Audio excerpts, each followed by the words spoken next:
High, বং ড্রিফটারের আরও একটি ভিডিওতে আপনাদের সবাইকে স্বাগত।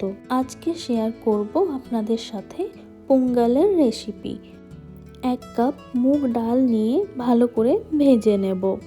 পোঙ্গল দক্ষিণ ভারতের জনপ্রিয় ব্রেকফাস্ট।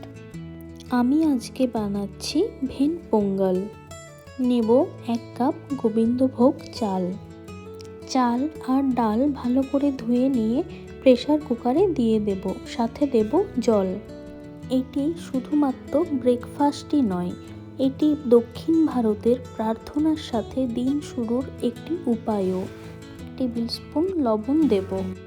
প্রেসার কুকারটা বন্ধ করে 2 সিটি দিয়ে দেব। পোঙ্গল শব্দটির তামিল অর্থ হলো উপচে পড়া বা ফুটন্ত। তড়কা দেওয়ার জন্য কড়াইতে 2 টেবিল স্পুন ঘি দিলাম।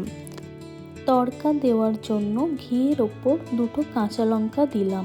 আর লাগবে গোটা জিরে, গোটা গোলমরিচ, গ্রেট করে রাখা আদা আর কয়েকটা কারি পাতা।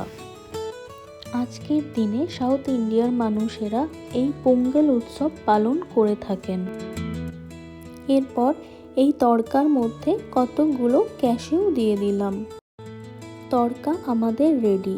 প্রেসার কুকারের ঢাকনা খুলে ওপর থেকে তড়কা দিয়ে দিলেই রেডি আমাদের পোঙ্গল। আমি ভেন পোঙ্গল সার্ভ করেছি কোকোনাট চাটনির সাথে। ভিডিওটা ভালো লাগলে লাইক, সাবস্ক্রাইব করে দেবেন।